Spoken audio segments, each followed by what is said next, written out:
வரப்போகிற நாட்களிலெல்லாம் மிக உன்னதமான நாட்கள். ஏனென்றால் எந்த நாட்களிலும் செய்யப்பட முடியாத சில அமல்கள் இந்த துல்ஹஜ்ஜில் மட்டுமே செய்யப்படும். அந்த அடிப்படையிலே பல்வேறு சிறப்புகளை கொண்ட நாட்கள் தான் இந்த துல்ஹஜ்ஜுடைய நாட்கள். ஒவ்வொரு ஆண்டும் நாம் நினைவுபடுத்தக்கூடிய விஷயங்கள் தான். ஆனாலும் அந்தந்த பருவங்களில் அந்தந்த விஷயங்களை சொல்லியாக வேண்டும். உலமாக்களிடையே இப்படி ஒரு கருத்து வேறுபாடு உண்டு. ரமதானுடைய கடைசி 10 சிறந்ததா, துல்ஹஜ்ஜினுடைய முதல் 10 சிறந்ததா என்று கூட ஒரு கருத்து வேறுபாடு உண்டு.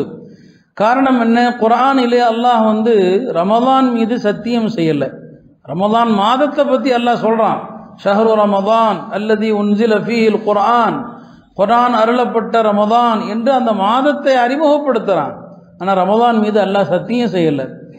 அல்லாஹ் லைலத்துல் கத்ரை பற்றி குர்ஆன்ல சொல்றான். இன்னா அன்ஸல்னாஹு ஃபீ லைலத்துல் கத்ர், குர்ஆனை இந்த மகத்துவமிக்க இரவில் இறக்கினோம் என்று சொல்றான். ஆனால் லைலத்துல் கத்ரின் மீது அல்லாஹ் சத்தியம் செய்யலை.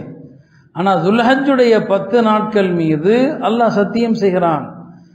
அதிலும் குறிப்பாக வெறுமனே சத்தியம் செய்யலை.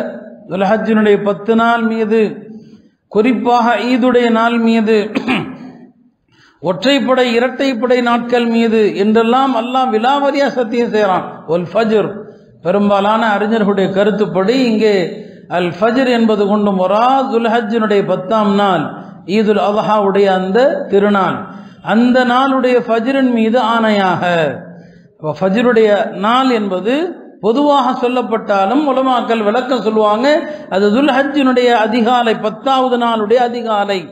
ஃபஜ்ரின் மீது அல்லாஹ் சத்தியம் செய்கிறான்னு சொன்னால் இந்த இடத்துல ஃபஜ்ருடைய தொழுகையினுடைய மகத்துவத்தையும் தெரிந்து கொள்ளணும். அல்லாஹ் அந்த தொழுகை நேரத்தின் மீது சத்தியம் செய்கிறான். நம்மில் பலருக்குமே மிக சிரமமான ஒரு தொழுகை அதுதான். சிலருக்கு ஜமாத்து சிரமம், சிலர் தனியாக தொழுவதே கிடையாது. ஃபஜ்ர் தொழுகையினுடைய சிறப்புகள் என்பது நிறைய உண்டு. ஃபஜ்ருடைய முன் சுன்னத்தை குறித்து பெருமானார் ஸல்லல்லாஹு அலைஹி வஸல்லம் சொல்வாங்க, ரக்அத்துல் ஃபஜ்ரி கைரும் மினத் துன்யா வமா ஃபீஹா, ஃபஜ்ருடைய முன் சுன்னத்து துன்யாவில் உள்ள அத்தனை விட சிறந்தது. யோசிக்க வேண்டிய விஷயம், ஃபஜ்ருடைய முன் சுன்னத்திற்கு இவ்வளவு சிறப்புன்னு சொன்னா ஃபஜ்ருடைய தொழுகை எவ்வளவு சிறந்தது. இது ஃபஜ்ருடைய தொழுகைக்கான பெரிய சிறப்பு. ஃபஜ்ர் தொழுதுட்டா அல்லாஹ்வுடைய பாதுகாப்புல இருப்பீங்க. ஃபஜ்ர் தொழுகையில வானவர்கள் கலந்து கொள்றாங்க. மறுமையில அல்லாஹ்வை பார்க்கணும்னா ஃபஜ்ர் தொழுங்க. ஹதீஸ்ல வரக்கூடிய விஷயங்கள், அல்லாஹ்வை பார்க்கணும்னு யார் ஆசைப்படுறாங்களோ ஃபஜ்ரை விட்டுறாதீங்கன்னு சொன்னாங்க. அந்த ஃபஜ்ரின் மீது அல்லாஹ் சத்தியம் பண்றான். ஈதுடைய அந்த நாளுடைய ஒல் ஃபஜ்ர் வலயாலின் ஆஷர், 10 இரவுகள் மீது சத்தியமாக. இது துல்ஹஜ்ஜினுடைய அந்த 10 இரவுகளை தான் அல்லாஹ் சொல்றான். அதில் அரஃபாவுடைய இரவு, முஸ்தலிஃபாவுடைய இரவு, மினாவுடைய இரவு, இந்த நாட்கள் மீது அல்லாஹ் சத்தியம் செய்கிறான். வஷ்ஷஃபை வல் வத்ரி, ஒற்றைப்படை இரட்டைப்படையின் மீது சத்தியமாகன்னு சொல்றான். ஆக குர்ஆன்ல இவ்வளவு சிறப்பித்து அல்லாஹ் சத்தியம் செய்து கூறும் அளவிற்கு இந்த நாட்கள் சிறந்த நாட்கள். இந்த நாட்கள்ல தான் அல் யௌம அக்மல்து லக்கும் என்ற வசனம் இறங்கிய நாள்.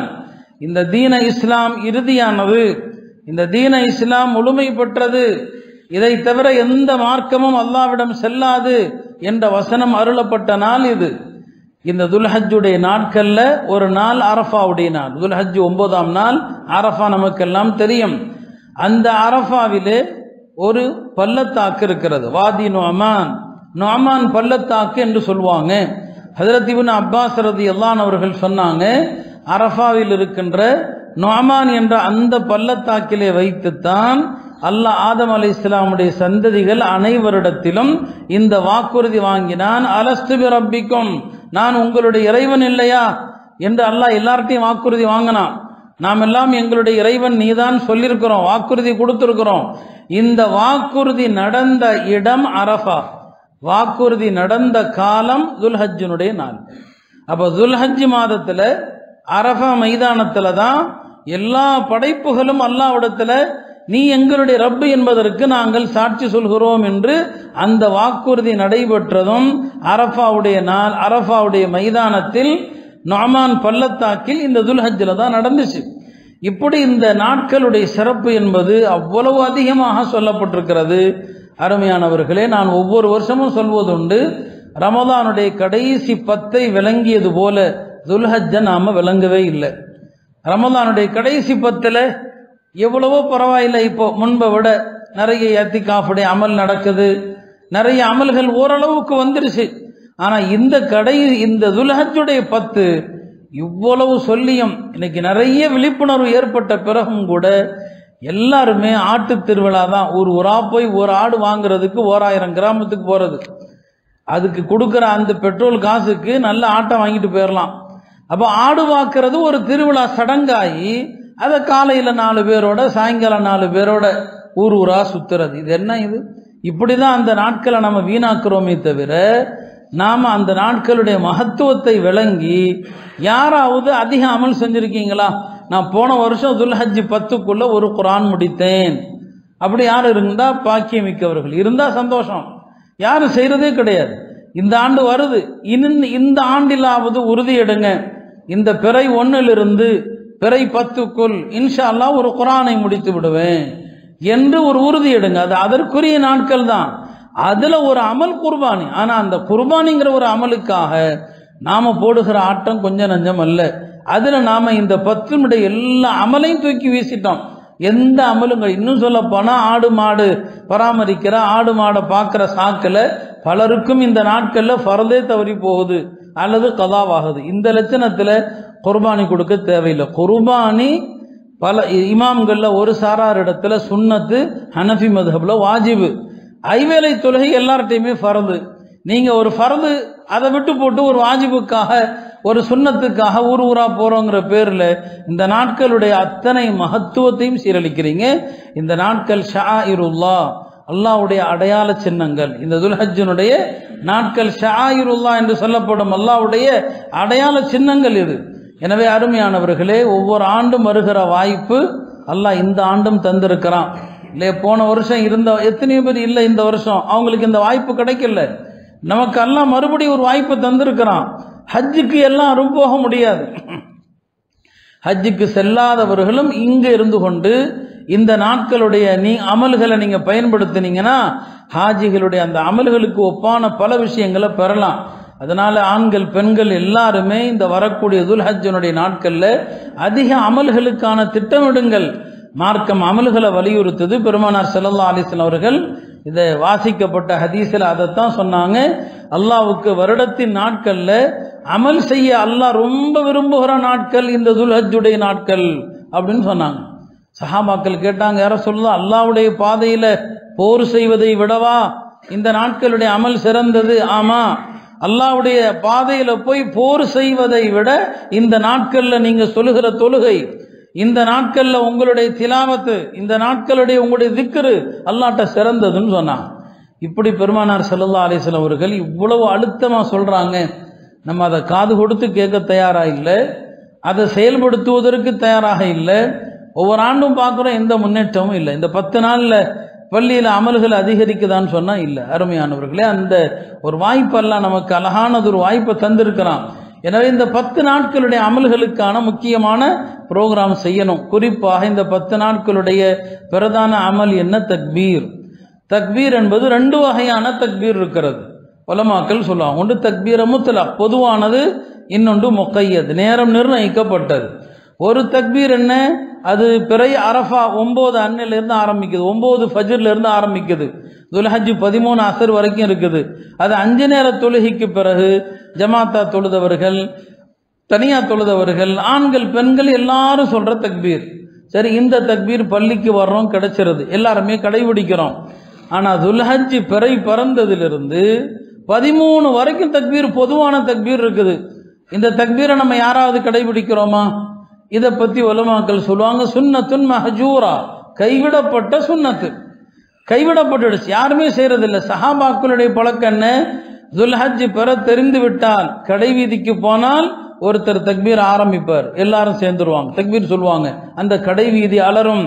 ஹஜ்ரத் உமர் அவ்வாறு செய்வாங்க, அவங்களுடைய மகனார் இப்னு உமர் ரலியல்லாஹு அன்ஹு அவர்கள் அவ்வாறு செய்வாங்க. எங்கு போனாலும் தக்பீர் தான். இந்த சுன்னத்தை நாம யாருமே செய்யறதில்லை, நான் உட்பட எல்லாருமே.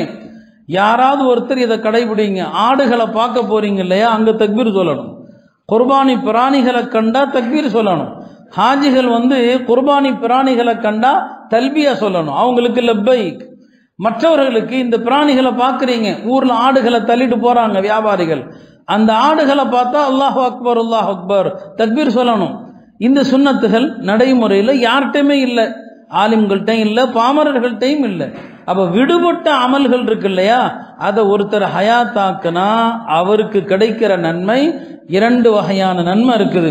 ஒன்று, எந்த சுன்னத்து மக்களால் முற்றிலுமா புறக்கணிக்கப்பட்டுடுச்சோ அந்த புறக்கணிக்கப்பட்ட ஒரு சுன்னத்தை ஒருத்தர் உயிர்ப்பித்தார்னா 100 ஷஹீதுடைய நன்மை அவருக்கு. ஒன்று. இரண்டாவது, பெருமானார் ஸல்லல்லாஹு அலைஹி வஸல்லம் சொன்னாங்க, என்னுடைய சுன்னத்துகளில் ஒரு சுன்னத்து விடப்பட்டு அதை ஒருத்தர் ஆரம்பிக்கிறார், புதுசா இப்ப ஆரம்பிச்சு வைக்கிறார். விடப்பட்ட சுன்னத்து, மார்க்கத்தில் இல்லாத பிதாத்து கிடையாது. விடப்பட்ட சுன்னத்தை ஒருத்தர் ஹயாத்தாக்குறாரு, அதை பார்த்து 4 பேர் செஞ்சாங்க, யாரெல்லாம் செய்யறாங்களோ அவங்களுடைய நன்மை இவருக்கும் கிடைக்கும். அப்ப இந்த தக்பீருங்கிற சுன்னத்து இருக்குது, பிறை பிறந்ததிலிருந்து அநேகமா நமக்கு திங்கள் மாலை துல்ஹஜ் பிறை தெரிய வேண்டிய மாலை, இன்ஷா அல்லாஹ் அன்று மாலை பிறை தெரிந்து விட்டால் நம்ம ரமதானுக்கு முன்னாலேயும் சொல்றது உண்டு. பிறை காண வேண்டிய சுன்னத்துகள் என்ன, பிறை பார்க்கறது ஒரு சுன்னத்து, பிறை பார்க்கும்போது என்ன துவா ஓதுறது, இந்த சுன்னத்துகள் எல்லாம் தெரிஞ்சு வைங்க. 2 நாள் இருக்குது, வருஷத்துல ஒரு 2 தடவையாவது இந்த சுன்னத்துகளை அமல் செய்யுங்க. பிறை பார்க்கும் போது, யா அல்லாஹ் இந்த மாதத்திற்கு பிறகு இந்த மாதத்தை நீ கொண்டு வந்திருக்கிறாய், இதை நன்மையின் பிறையாக ஆக்கு, நேர்வழியின் பிறையாக ஆக்கு, என்னுடைய ரப்பும் இந்த பிறையினுடைய ரப்பும் அல்லாஹ் தான் என்று சொல்லி துவா செய்யறதெல்லாம் இருக்குது. அந்த பிறை எப்போ தெரிஞ்சிருச்சோ அதிலிருந்து தக்பீர் சொல்லுங்கள். இது தக்பீருடைய நாட்கள். ஆக இப்படி துல்ஹஜ்ஜினுடைய இந்த 10 நாட்கள்ல தக்பீர், திலாவத், திக்ர் என்கிற பல்வேறு அமல்கள் செய்ய வேண்டிய ஒரு காலமாக இருக்குது. அல்லாஹ் நம்ம எல்லோருக்கும் தௌஃபீக் செய்வானா. அருமையானவர்களே, அந்த துல்ஹஜ்ஜினுடைய பல்வேறு அமல்கள்ல ஒன்று ஹஜ்ஜு. அதை கடந்த 2 வாரங்கள்ல சொல்லி இருக்கிறோம். ஹாஜிகளுடைய அமல் அது தனி. வருஷத்துல இந்த நாளும் இந்த அமல்களை செய்ய முடியாது. அரஃபால தங்குறது அந்த ஒரு நாள் தான், முஸ்தலிஃபால தங்குறது அந்த ஒரு இரவு தான், மினால தங்குறது அந்த குறிப்பிட்ட நாட்கள் தான். வருஷத்துல அந்த 5 நாள் மட்டும்தான் இந்த அமல்கள். வேற எப்பயும் யாரும் போய் செய்ய முடியாது. மற்ற நாளில் போய் அரஃபால நீங்க உம்ரா போனா அரஃபாலாம் கூட்டு போவாங்க சுத்தி பார்க்க. அன்னைக்கு அரஃபா போறதுக்கு எந்த நன்மையும் இல்லை. பார்க்கலாம், இதுதான் அரஃபாவா, ஹாஜிகள் இங்க வர்றாங்களான்னு பார்த்துக்கலாம். நிறைய பேர் அப்படியே நினைச்சுக்குவாங்க, மற்ற நாள் அரஃபா போனான்னு சிறப்புன்னு சொல்லி. சில பேர் ஜபலுர் ரஹ்மத் மலை மீதெல்லாம் ஏறி தொழுதுட்டு இருப்பாங்க. அப்படி எந்த சிறப்பும் இல்லை. அந்த அன்னைக்கு தான் அந்த மைதானத்துல உங்களுக்கு சிறப்பு. முஸ்தலிஃபால வருஷத்துல மற்ற நாள் போய் ஒருத்தர் தொழுதாரு, ஏதாவது சிறப்பு இருக்குதா? இல்லை. அந்த குறிப்பிட்ட இரவுல போய் தங்குனாதான் சிறப்பு. அப்ப இந்த அமல்கள் அந்த குறிப்பிட்ட நாட்கள்ல மட்டும் அல்லாஹ் ஏற்படுத்தி இருக்கிற அடையாள சின்னங்கள், அது ஹாஜிகளுடையது. நமக்கானது என்ன? குர்பானி. இங்கே நாம கொடுக்க போகிற குர்பானி, குர்பானியினுடைய சட்டங்கள் இதையெல்லாம் நாம தெரிஞ்சிருக்கிறோம். நாம சுருக்கமான சில விஷயங்களை நினைவுபடுத்துறேன்.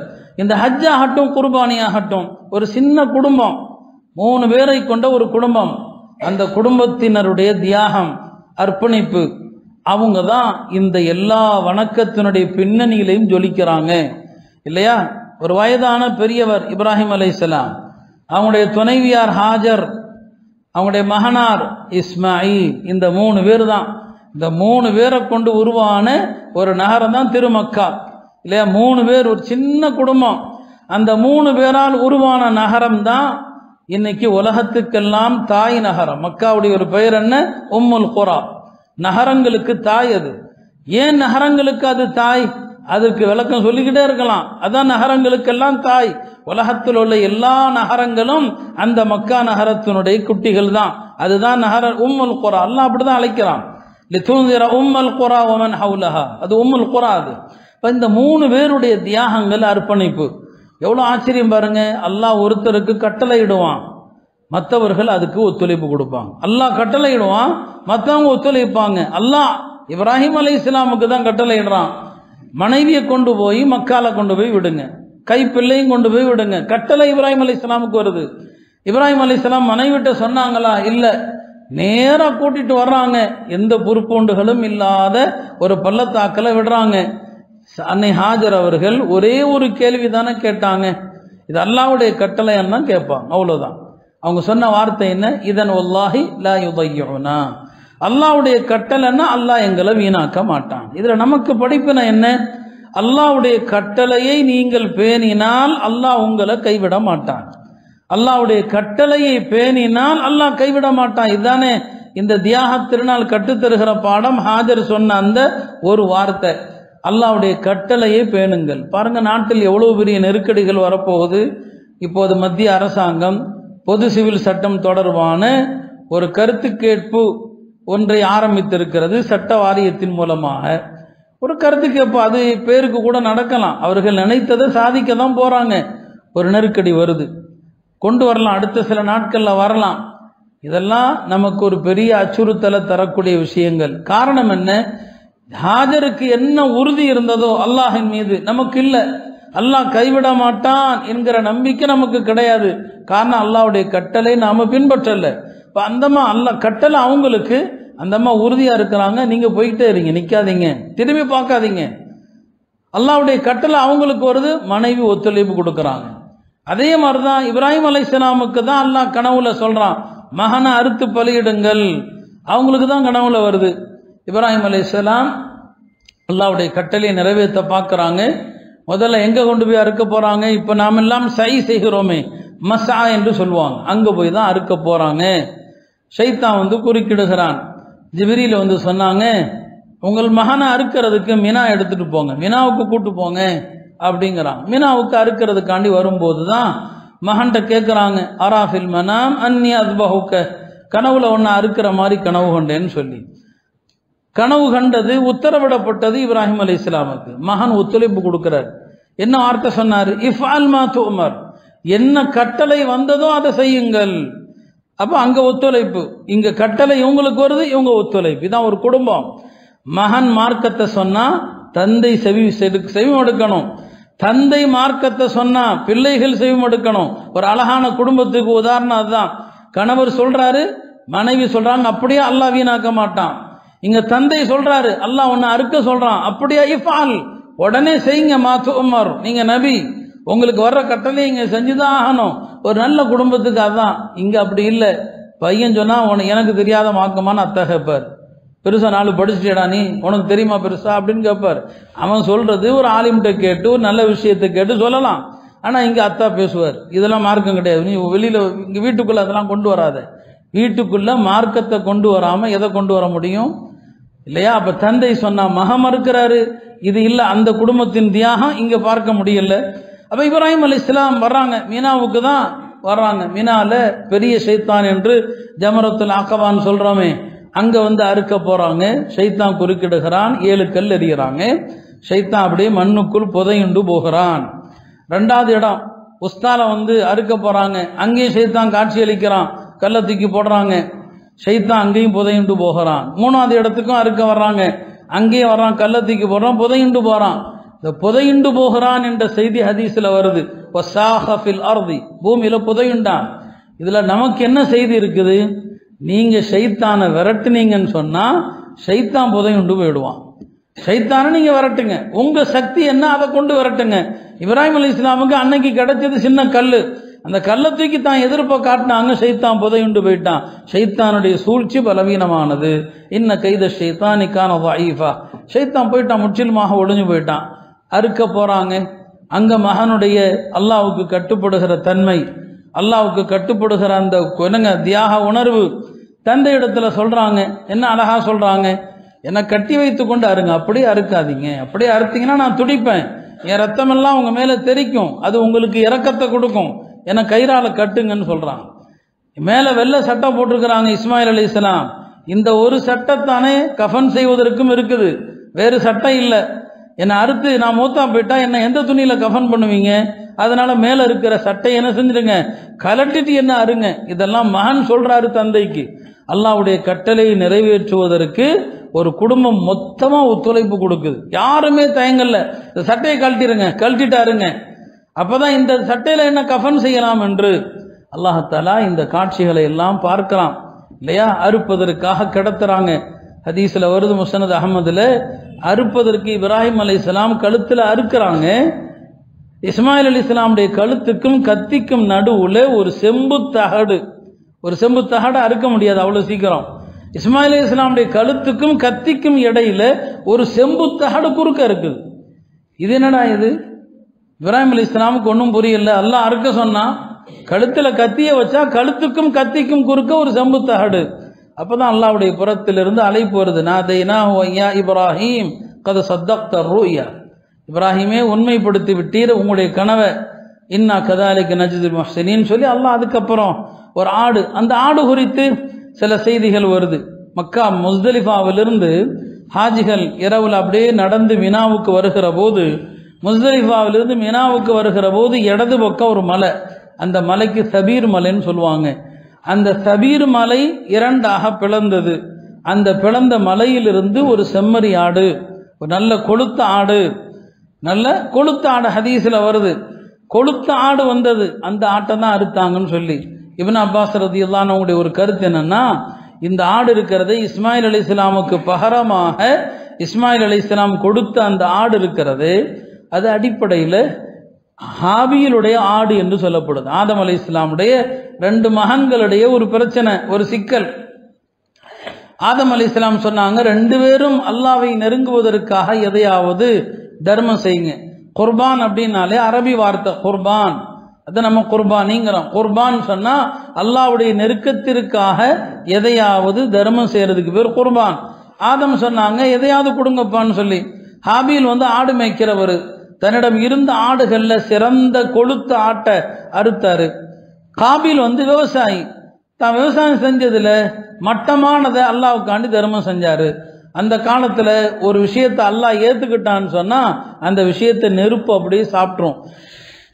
ஹாபீல் கொடுத்த ஆட்டை நெருப்பு பொசுக்கி சாப்பிட்டுடுச்சு. காபீலுடைய தர்மத்தை அல்லாஹ் ஏத்துக்கல்ல.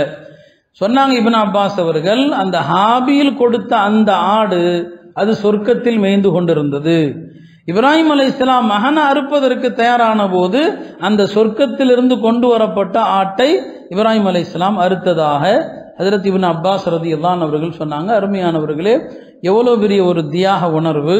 ஒரு குடும்பமே ஒட்டுமொத்தமாக அல்லாஹ்வுடைய கட்டளைக்கு அடிபணியுது. இந்த தியாகத்தை தான் நாம நினைவு கூறுவதற்கு நாம செயல்படுறோம். ஆனா இந்த வாஜிபை செய்யறதுக்காக நாம எத்தனையோ ஃபர்லான வணக்கத்தை விடுறோம். அதனால அருமையானவர்களே, இந்த தியாகத்தை நினைத்து பார்க்கணும். இந்த 10 நாட்களுக்கென்று மார்க்கம் சில சட்டங்களை சொல்லுது. அதுல ஒன்று என்ன, யார் குர்பானி கொடுக்க நாடுகிறாரோ அவர் உடம்பில் உள்ள முடிகள் நகங்களை வெட்ட வேண்டாம் என்று சொன்னாங்க. வெட்டாம இருக்கிறது முஸ்தஹப், வெட்டுவது மக்ரூ, வெட்டுறது மக்ரூ. இப்போ குர்பானி கொடுக்க நீங்க நாடிட்டீங்க, துல்ஹஜ் பிறந்துருச்சுன்னு சொன்னா நகத்தை முடிய வெட்டாதீங்க. அதுக்கு முன்னாலேயே நகம் முடிகளை எல்லாம் வெட்டிருங்க. ஒரு வகையில இது ஹாஜிகளுக்கு ஒப்பாக நடக்கிற மாதிரி, முழுசா ஹாஜிகள் மாதிரி இல்லாவிட்டாலும், ஏன்னா ஹாஜிகள் இந்த நாட்கள்ல ஹஜ்ஜுக்கு எஹராம் கட்டிடுவாங்க. எஹராம் கட்டிட்டா நகத்தை வெட்டக்கூடாது, எஹராம் கட்டிட்டா முடிய வெட்டக்கூடாது. அது மாதிரி நீங்களும் ஹாஜிகள் மாதிரி நடந்து கொள்ளுங்கள். யார் குர்பானி கொடுக்க நாடுகிறாரோ அவர் துல்ஹஜ் பிறந்ததுமே நகத்தையோ முடியோ வெட்ட வேண்டாம் என்று பெருமானார் ஸல்லல்லாஹு அலைஹி வஸல்லம் சொன்னாங்க. உங்களுடைய குர்பானி பிராணி அறுக்கப்படுகிற வரை யாருக்கெல்லாம் குர்பானி கொடுக்கிறோமோ அவங்களுக்கு தான் இந்த சட்டம். ஆணா இருந்தாலும் சரி, பெண்ணா இருந்தாலும் சரி. குர்பானி கொடுக்கப்படாதவர்களுக்கு இந்த சட்டம் இல்லை. அவங்க முடி எடுக்கலாம், அவங்க நகத்தை வெட்டிக்கலாம். யாருக்கு குர்பானி தரப்படுதோ அவருக்கான சட்டம் இது.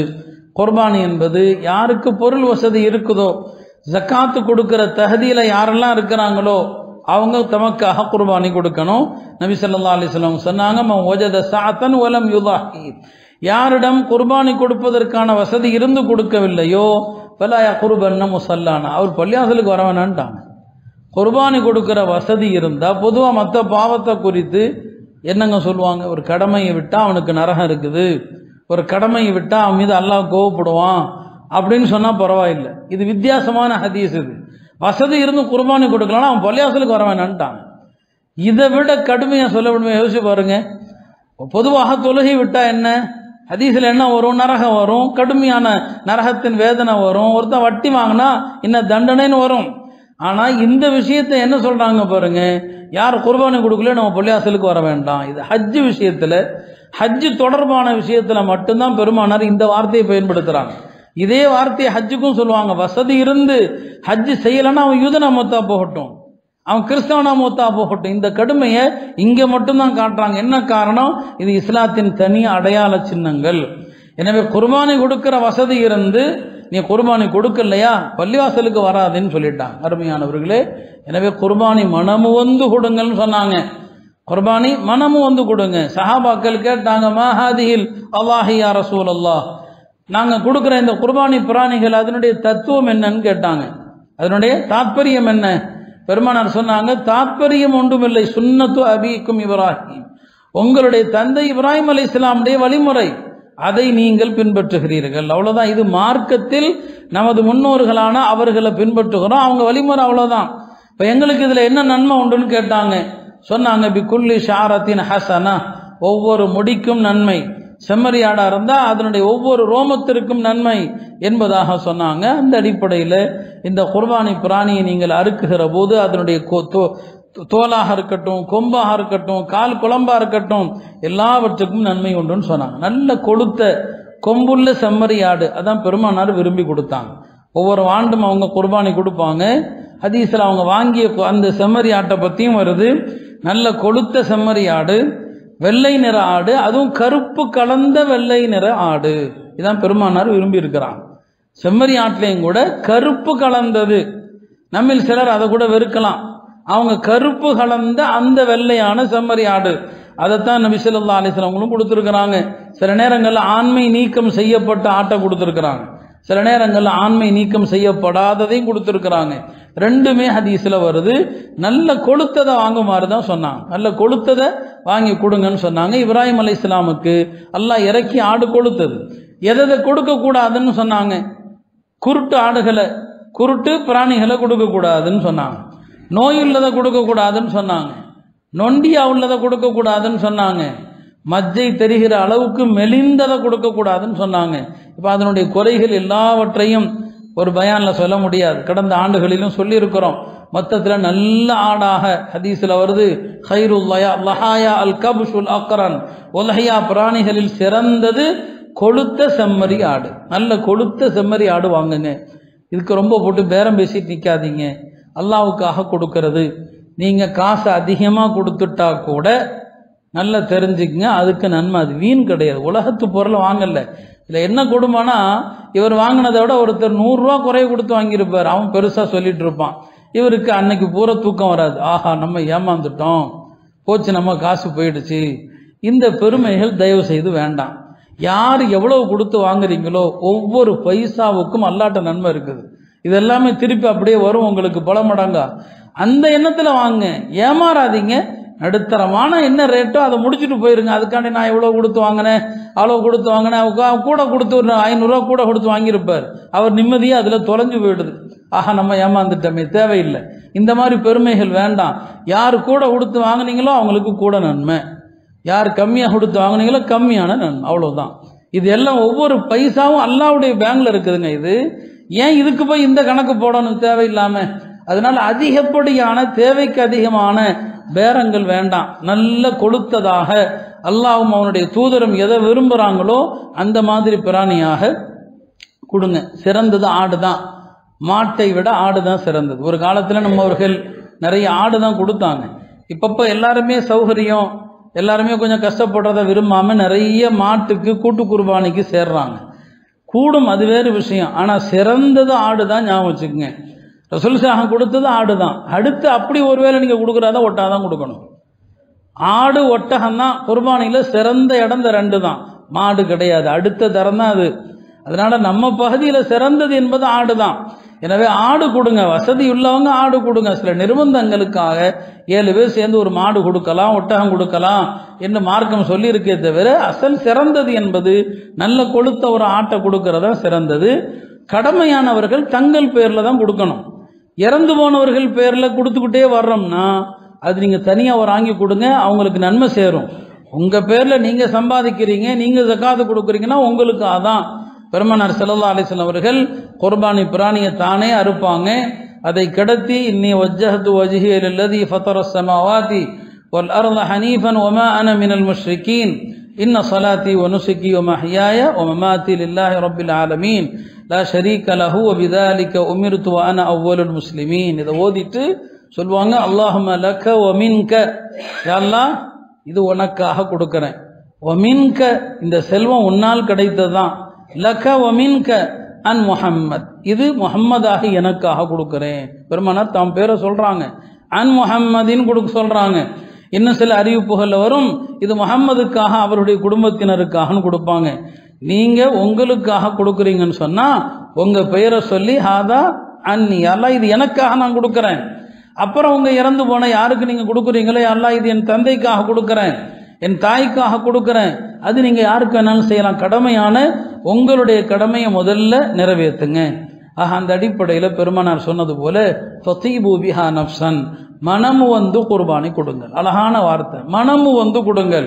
ஒரு பெரிய பாரமா ஒரு பெரிய செலவா என்னாம மகிழ்ச்சியாக கொடுங்க. குர்பானி இறைச்சியை சொல்றேன்னு தப்பா நினைச்சுக்காதீங்க, 3 நாளைக்கு மேலே வச்சு சாப்பிடாதீங்க, 3 நாளோட முடிச்சுக்குங்க. மார்க்க அடிப்படையிலும் அதுவே சிறந்தது, ஆரோக்கியத்தின் அடிப்படையிலும் அதுதான் சிறந்தது. மாசக்கணக்கில் வச்சு சாப்பிட்றது சிறப்பு இல்லை. ஆரம்பத்தில் சட்டமே என்ன தெரியுமா, குர்பானி பிராணியை 3 நாள் தான் சாப்பிடலாம், 4வது நாள் வச்சுக்க அனுமதி இல்லை. அப்படிதான் ஆரம்பத்தில் சட்டமே. ஒட்டகத்தை 3 நாள் வச்சு சாப்பிட முடியும், காலியாகாது இல்லையா? எதுக்கு அப்படி செஞ்சாங்க? எல்லா மக்களுக்கும் மக்கள் குர்பானியை தர்மம் செய்யட்டும், 3 நாள் தான் வச்சுக்கலாம், அதுக்கு மேலே வைக்கிறது ஹராம். அப்புறம் நபி அவங்க அந்த சட்டத்தை கொஞ்சம் தளர்த்துனாங்க. சரி, தேவைப்பட்டா கொஞ்சம் வச்சுக்கோங்க அப்படின்னு சொல்லிட்டாங்க. அதனால 3 நாட்களுக்கு மேல் குர்பானி இறைச்சியை வைத்து சாப்பிடுவது சில அறிஞர்களிடத்தில் சிறப்பில்லை. இமாம் ஷாஃபி ரஹ்மத்துல்லாஹி அலைஹி அப்படிதான் சொன்னாங்க, குர்பானி இறைச்சியை 3 நாளைக்குள்ள வச்சு சாப்பிட்டுங்க. இங்கே 1 மாதம் வச்சு சாப்பிட்றாங்க. அது ஆரோக்கிய அடிப்படையில், மருத்துவ அடிப்படையில் முதல்ல நல்லதா யோசிச்சு பாருங்க. மார்க்கம் அப்படியெல்லாம் சொல்லாது. அதனால எல்லாருக்கும் நிறைய கொடுங்க, நிறைய கொடுங்க, நிறைய தர்மங்கள் செய்யுங்க. வாங்கி சாப்பிடக்கூடிய மக்கள் எவ்வளோ பேர் இருக்கிறாங்க. நம்ம வீட்டுக்கு போதும், ஒரு 3 நாள் அளவுக்கு எடுத்து வச்சுங்க. அதுக்கு மேலே அதிக நாட்கள் என்பது அவ்வளோ உகந்ததல்ல. தர்மங்கள் நிறைய செய்வது தான் மிகச்சிறந்தது. நம்ம அதில் சாப்பிடணும். மார்க்கம் அதை விரும்புது.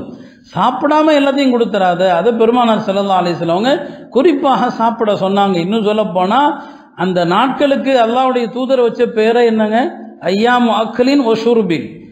ஈதுல் ஃபித்ர் இருக்கிறது, நோன்பு பெருநாள், அது ஒரு நாள் தான், அது ஷவ்வால் பிற 1.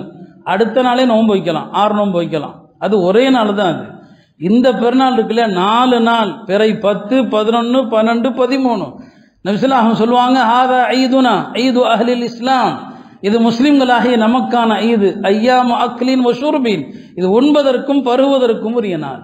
உலகத்திலேயே இது சாப்பாட்டு நாள் என்று அறிவித்ததே நம்முடைய மார்க்கம் தான். இன்னைக்கு தான் உலகத்தில் அது அந்த நாள் இந்த நாள் சொல்லிட்டு இருக்கிறாங்க ஐநா சபையில், இல்லையே? இது சாப்பாட்டுக்குரிய நாள். நோன்பு வைக்கிறது ஹராம். 4 நாள், 10, 11, 12, 13, இந்த 4 நாளும் நோன்பு வைக்கிறது ஹராம். நோன்பு வைக்கக்கூடாது. வருஷத்தில் 5 நாள் நோன்பு வைக்கக்கூடாது. அதில் இன்னொரு அந்த ஈது, இதில் உள்ள ஈது, அதுக்கு பின்னால் உள்ள 3 நாள். எனவே தான் மாதம் 3 நோன்பு வைக்கிறவங்க கூட துல்ஹஜ்ஜில் 13 அன்னைக்கு வைக்க முடியாது. 14, 15, 16 வச்சிடணுமே தவிர 13, 14, 15 துல்ஹஜ்ஜில் வைக்க முடியாது. ஏன்னா அன்னைக்கு நோன்பு வைக்கிறது ஹராம். அதனால என்னன்னு சொன்னால் மார்க்கம் இந்த நாட்களை கொண்டாடும்படி சொல்லுது, ஈதாக அனுபவிக்க சொல்லுது. எல்லா மக்களுக்கும் கொடுத்து, எல்லா மக்களுக்கும் சந்தோஷத்தை பகிர்ந்து இந்த நாட்களை கொண்டாடுமாறு சொல்லுது. குர்பானி, கூட்டு குர்பானி சம்பந்தமாக நிறைய வழிகாட்டுதல்கள் ஜமாத் உலமா சார்பாக தரப்பட்டிருக்குது. அது விஷயத்துக்குள்ள நான் அதிகமாக செல்ல விரும்பல. ஒரு காலத்தில் மதரசாக்களில் ஏழை எளிய மாணவர்கள் படித்தாங்க. ஏழை மாணவர்கள் தான் மதரசாக்கள். இன்னைக்கு மக்கள்கிட்ட நிறைய செல்வம் வந்துடுச்சு. பணக்கார வீட்டு பிள்ளைங்களும் கூட இன்னைக்கு மதரசாக்களில் ஓதுறாங்க, நல்ல விஷயம். முன்பு அப்படி இல்லை. எல்லா மதரசாவிலும் ஏழை மாணவர்கள் தான் படிப்பாங்க. அந்த மாணவர்களுடைய காலை உணவுக்காக மதரசாவுடைய அந்த காலத்தினுடைய ஏற்பாடு என்ன, மக்களிடத்தில் வசூல் செய்து கூட்டு குர்பானி கொடுத்து அதில் கிடைக்கிற தோல்ல இருந்து வரக்கூடிய அந்த காசை மாணவர்கள் கையில் காசாக தான் கொடுப்பாங்க. பல மதரசாக்கள் அந்த காலத்தில் காலை நாஸ்தா மட்டும் செய்ய மாட்டாங்க. அந்த சட்டத்தை அப்படியே பின்பற்றணுங்கிறதுக்காக நம்முடைய பெரிய மூத்த உலமாக்கள் அந்த சட்டத்தை பின்பற்றணும். இந்த காசை அந்த ஏழை மாணவன் கையில் ஒப்படைப்பது, அதுக்காண்டி அந்த மாதிரி கொண்டு வந்தாங்க. மதரசாக்களுக்கு அது போன்ற தேவைகள்லாம் அந்த காலத்தில் நிறையவே இருந்துச்சு. அது மதரசாக்களுடைய நன்மைக்காக. இப்போ மதரசாக்கள் எல்லாம் கூட்டு குர்பானியை குறைச்சிருச்சு. நிறைய தனியார்கள் தங்களுடைய லாபத்துக்கு செய்கிறாங்க. இது ரொம்ப வேதனையான விஷயம். வாழ்க்கையில் சம்பாதிக்கிறதுக்கு 1000 வழி இருக்குது இல்லையா? காசு பார்க்கறதுக்கு 1000 வழி இருக்குது. இந்த குர்பானியை போய் தன்னுடைய ஒரு தொழிலா நினைச்சு செய்யலாமா?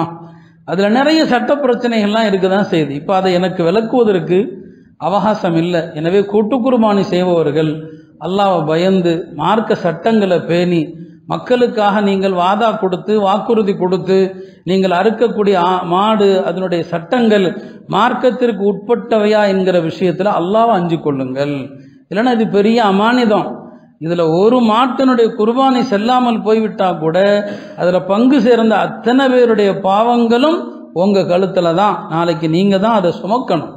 எனவே இந்த விஷயத்தில் அல்லாஹ்வை அஞ்சுவதை தவிர வேறு எந்த விதமான அறிவுரையும் சொல்வதற்கு நம்மள்கிட்ட ஒன்றும் இல்லை. எப்படியெல்லாம் அதில் சட்ட மீறல் நடக்குது என்பதை நான் விரிவாக சொல்ல விரும்பல. மொத்தத்தில் சட்ட மீறல் நடக்குது.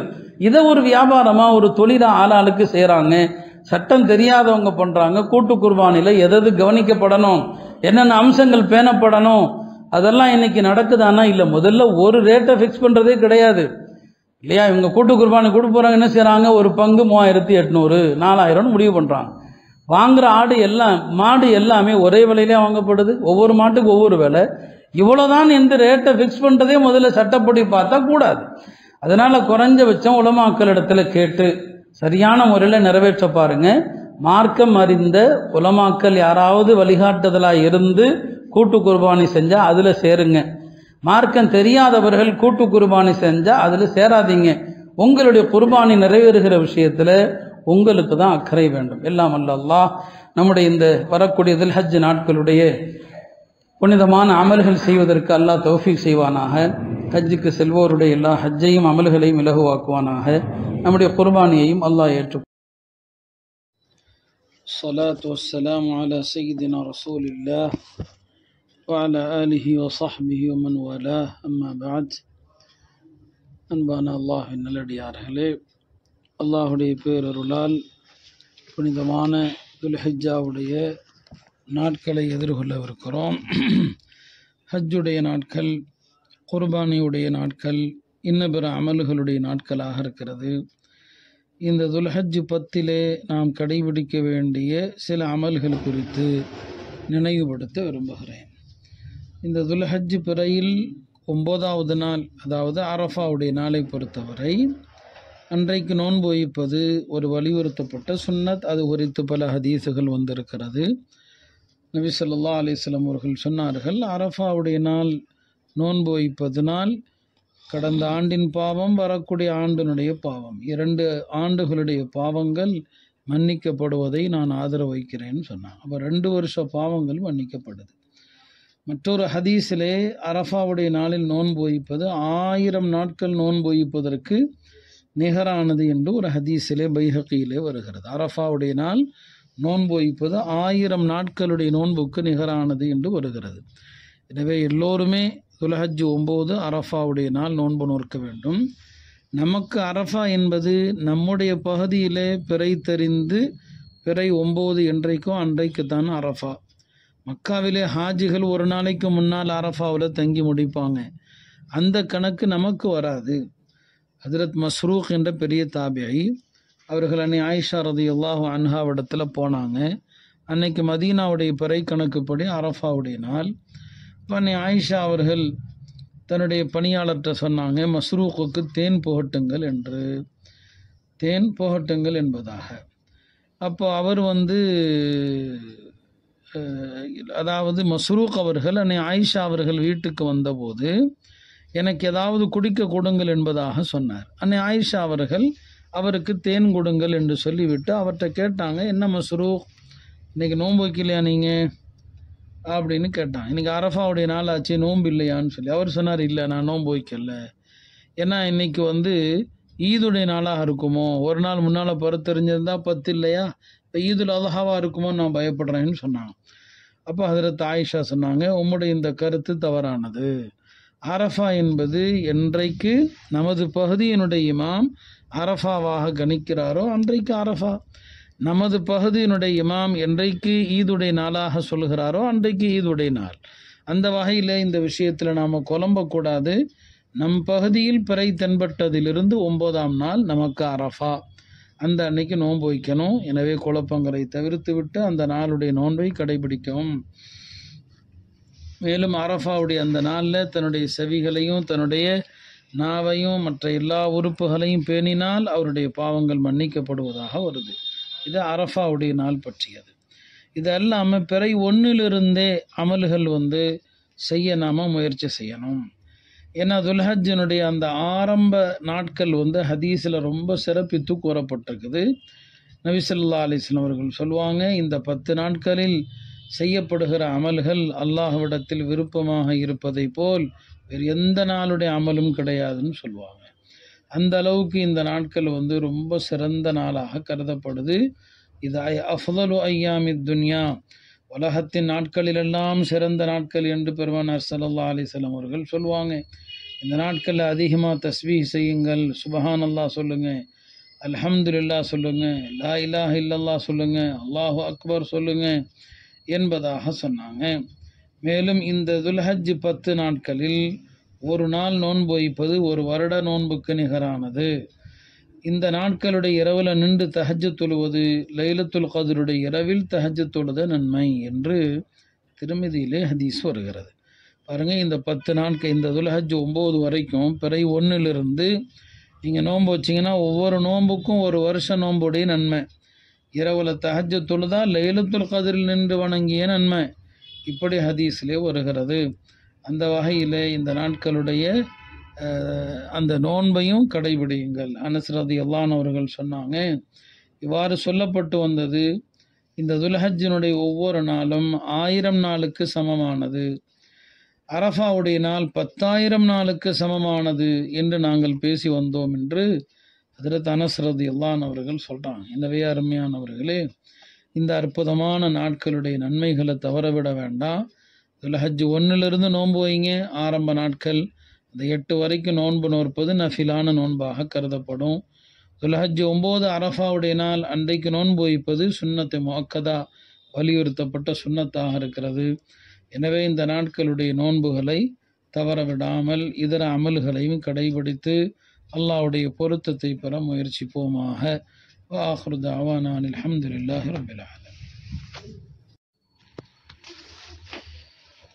அல்ஹம்துலில்லாஹ் ஸலாத்து வஸ்ஸலாமு அலா ரசூலில்லாஹ் வ அலா ஆலிஹி வ ஸஹ்பிஹி வ மன் வாலா, அம்மா பஅத்.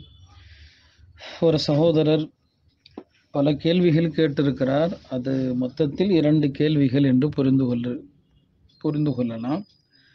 முதலாவது கேள்வி, துல்ஹஜ் பிறை பிறந்து விட்டால் உதஹியா கொடுக்க நாடுபவர் தன்னுடைய உடம்பின் முடிகளை களைய வேண்டாம், நகத்தை வெட்ட வேண்டாம் என்று ஹதீஸில் வந்துள்ளது. இப்போது ஹாஜிகள் மக்காவில் இருக்கிறாங்க, ஹஜ்ஜுக்கு போயிருக்கிறாங்க. இவங்க துல்ஹஜ் பிறை பிறந்த பிறகு உம்ரா செய்ய நாடினால் உம்ராவை முடிக்கும்போது மொட்டை அடிக்க வேண்டியது வருமே, அது கூடுமான்னு கேட்டிருக்கிறாங்க. 1. 2வது, துல்ஹஜ் பிறை 1லிருந்து 9 வரைக்கும் நோன்பு வைக்கிறது சுன்னத்தாச்சே, இது ஹாஜிகளுக்கு பொருந்துமா என்பது 2 கேள்வி.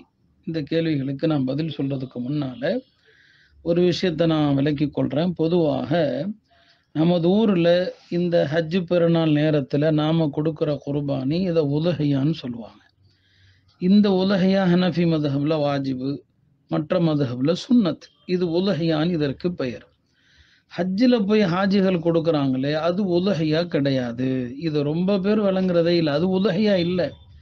அது எல்லா இமாம்கள்ட்டையும் வாஜிபு, புரிந்து கொள்ளணும். எல்லா இமாம்கள்ட்டையும் வாஜிபு. அது உலஹியா கிடையாது. அது பெரும்பாலானவர்கள் தமத்து முறையில் தான் ஹஜ்ஜு செய்கிறோம். ஹஜ்ஜு 3 விதங்களில் செய்யப்படுது. நேராக மக்கா போய் முதல்ல உம்ராவை முடிச்சுட்டு அப்புறம் துல்ஹஜ் பிறந்ததும் ஹஜ்ஜுக்கு எஹ்ராம் கட்டிட்டு ஹஜ்ஜை முடிக்கிறோமே, இந்த முறைக்கு பேர் தமத்துவம். இந்த தமத்துவ முறையில் ஹஜ்ஜு செஞ்சாலும் இன்னொரு முறை இருக்குது, கிரான் முறை. இந்த 2 முறையில் ஹஜ்ஜு செஞ்சால் அவர் இந்த ஹஜ்ஜு செய்ததற்காக வேண்டி ஒரு பலிப்பராணி கொடுக்க வேண்டும். அதற்கு அசல்ல தம் என்றும் சொல்லுவாங்க, ஹதி என்றும் சொல்லுவாங்க. இதான் அது உலஹியா இல்லை. நம்ம இங்கே கொடுக்கறதுக்கு பேர் உலஹியா. உலஹியானா இதான் அசல்ல குர்பானி. ஹஜ்ஜில் கொடுக்கறதையும் குர்பானின்னு சொல்லி பழகிட்டோம். இங்கே கொடுக்குற உலஹியா அது கிடையாது. அது இந்த தமத்து ஹஜ்ஜுக்காக நீங்கள் கொடுப்பது. அது எல்லா இமாம்கள்ட்டையும் வாஜிப். இந்த ஊரில் கொடுக்குறோமே உலஹியா, அது ஹனஃபி மதுஹபில் தான் வாஜிப், மற்ற இமாம்கள்ட்ட சுன்னத். இதிலிருந்தே நீங்கள் விளங்கிக்கலாம். நான் இதை எதுக்காக இங்கே சொல்லி காட்டுறேன்னா, இவங்கள்ட்ட வாஜிபு, இவங்கள்ட்ட சுன்னத்து, இதிலிருந்தே நீங்கள் விளங்கிக்கலாம். இந்த 2ம் வேற. ஹஜ்ஜில் அங்கே நீங்கள் கொடுப்பது வேறு, இங்கே நீங்கள் கொடுப்பது வேறு. எனவே தான் ஹஜ்ஜுக்கு சென்றவர்கள் பணக்காரங்களாக இருந்தால் அவங்க உலஹியாவுக்கான ஏற்பாட்டை ஒன்று ஊரில் கொடுக்க ஏற்பாடு செய்யுங்க. அல்லது அங்கேயே கூட உலஹியாவுக்கு தனியாக நீங்கள் பணம் கட்டி கொடுங்க. நீங்கள் இப்போது கொடுப்பது என்பது ஹதி, தம் என்பது அதற்கு பெயர். இதை நீங்க புரிந்து கொள்ளுங்க. ஒண்ணு. ரெண்டாவது, உதகையா கொடுக்க நாடுபவர்களுக்கு தான் தலைமுடியை எடுக்கக்கூடாது, நகத்தை வெட்டக்கூடாதுங்கிறது. நான் முதல்ல இப்பவே விளக்கிட்டேன் உங்களுக்கு. ஹஜ்ஜில் நீங்க கொடுப்பது உதகையா அல்ல. இதை நீங்க புரிந்து கொள்ளணும். அங்க கொடுக்குற நீங்க தமு கொடுக்குறீங்க, ஹதி கொடுக்குறீங்க. இதை நீங்க விளங்கிங்க. பெரும்பாலான ஹாஜிகள் உதகையா கொடுக்கறது இல்லை. எனவே துல்ஹஜ் பிறை பிறந்தால் முடி வெட்டக்கூடாது, நகை வெட்டக்கூடாதுங்கிறதுல அவங்க வர்றதில்லை. ஏன்னா அவங்க கொடுக்கறது உதகையா அல்ல. சரி, ஒருவேளை அவர் உலகையாவும் கொடுக்கிறார் என்று வைத்து கொண்டால், உலகையாவும் அவர் கொடுக்கிறார், ஹஜ்ஜுக்கு போனவர் உலகையாவும் கொடுக்கிறார், தமத்து ஹஜ்ஜுக்காக தனியா ஒரு குர்பானியும் கொடுக்கிறாருன்னு வச்சுக்கோங்க. இப்போ அவர் பிறை பிறந்த பிறகு முடி வெட்டலாமா, நகை வெட்டலாமா என்றால், ஒரு விஷயத்துல எல்லா இமாம்களும் ஒன்றுபடுறாங்க. இவர் உம்ரா செஞ்சா உம்ராவிலிருந்து வெளியேறுவதற்காக மொட்டை அடிக்கலாம், அது தப்பில்லை. உம்ரா செஞ்சா உம்ராவை முடிக்கிறதுக்கு மொட்டை அடிக்கலாம், அது தவறில்லை. நன்றாக புரிந்து கொள்ளுங்கள். உம்ரா செய்யாம அவர் சும்மா நகத்தையும் முடிய வெட்டலாமா? இதுல ரெண்டு விதமான கருத்து இருக்கு. இப்ப ஹாஜிகள் ருதுல் ஹஜ் பிற 7ல் ஹஜ்ஜுக்கு எஹராம் தரிப்பாங்க. அப்ப அந்த எஹராமுக்கு முன்னால குளிக்கணும், நகத்தை வெட்டணும், முடிய வெட்டணுங்கிற சுன்னத்து இருக்குது. இப்போ துல்ஹஜ் பிற பிறந்தா நகை முடிய வெட்டக்கூடாது என்கிற அந்த வழிமுறையை பார்ப்பதா, எஹராமுக்கு முன்னால நகத்தை வெட்டணும், முடிய வெட்டணுங்கிற அந்த வழிமுறையை பார்ப்பதா? இதுல உலமாக்கள்கிட்ட ரெண்டு விதமான அபிப்பிராயம் இருக்குது. ஒரு சாரார் சொல்றாங்க, ஹாஜிக்கு துல்ஹஜ் பிறை பிறந்த பிறகும் அவர் ஹஜ்ஜுக்கு எஹராம் தரிப்பதற்கு முன் நகத்தையோ முடியையோ வெட்டுவது மக்ரூஹ் அல்ல என்பது உலமாக்களில் ஒரு சாராருடைய கருத்து. அவருக்கு மக்ரூஹ் கிடையாது, இங்க இருக்கிறவங்களுக்கு தான். இன்னொரு சாரார் சொல்றாங்க, இல்ல அவருக்கும் மக்ரூஹ் தான். எனவே அவரும் துல்ஹஜ் 1க்கு முன்னால, துல்ஹஜ் பிறை 1 பிறப்பதற்கு முன்னால முடி நகங்களை கலைந்து கொள்ளணும். அப்போ ஹஜ்ஜுக்கு எஹராம் கட்ட நேரத்துல முடியோ நகமோ உடம்புல இருக்க போறதில்லை. எனவே ரெண்டாவது கருத்து அவருக்கும் மக்ரூஹ் தான் என்று ரெண்டு கருத்து இருக்கிறது. எனவே இந்த விஷயங்களை எல்லாம் மொத்தமா விளங்கி கொள்ளுங்க. முதலாவது விஷயம், ஹாஜிகள் அங்கே கொடுப்பது உலகையா, இங்க நாம கொடுக்கிற உலகையா இல்லை, அது வேற, அது ஹஜ்ஜுக்காக கொடுப்பது. இதை நன்றாக புரிந்து கொள்ளுங்க. ரெண்டாவது, துல்ஹஜ் பிறை பிறந்த பிறகு உம்ரா செய்ய நாடினால் அப்போது மொட்டை அடிப்பது எந்த இமாமிடத்திலும் மக்ரூஹ் இல்லை. மூணாவது, நகம் முடிய வெட்டுற விஷயத்துல அவர் ஹஜ்ஜுக்கான எஹராமுக்கு முன்னால நகம் முடிய வெட்டலாமாங்கிற விஷயத்துல ரெண்டு அபிப்பிராயங்கள் இருப்பது. இதை நீங்க புரிந்து கொண்டா இதுல எந்த குழப்பமும் இல்லை. நகம் முடிய வெட்டக்கூடாதுங்கிறது ஹராம் கிடையாது, மக்ரூஹ் தான். மக்ரூஹ் தன்சீஹ் தான். அதனால அப்படி வெட்டுவதனால் பெரிய எந்த பாவமும் விட போவதில்லை. அங்கிருப்பவர்களுக்கு நான் சொல்றேன், நம்மவர்களுக்கு இதை சொல்லல, குழம்பிடாதீங்க. அடுத்து, இந்த துல்ஹஜ்ல நோன்பு போன்ற அமல்கள் ஹாஜிகள் அல்லாத மற்றவர்களுக்கு தான். ஹாஜிகளுக்கு அரஃபா நோன்பு கூட சுன்னத்து கிடையாது. அவங்க அரஃபால நோன்பு வைக்கக்கூடாது. பெருமானார் ஸல்லல்லாஹு அலைஹி வஸல்லம் நோன்பு வைக்கல. அன்றைய வழிபாடுகள்ல அவங்க கவனம் செலுத்தணும், பலவீனம் அடைந்து விடக்கூடாது என்பதற்காக அவங்களுக்கு நோன்பு கிடையாது. எனவே இந்த அரஃபா நோன்பாகட்டும், பிறை 1லிருந்து வைக்கிற நஃபில் நோன்பாகட்டும், இதெல்லாம் ஹாஜிகள் அல்லாத மற்றவர்கள் அவங்கவுங்க சொந்த ஊர்களில் யார் இருக்கிறாங்களோ அவர்களுக்கு மட்டுமே. அல்லாஹு அலம்.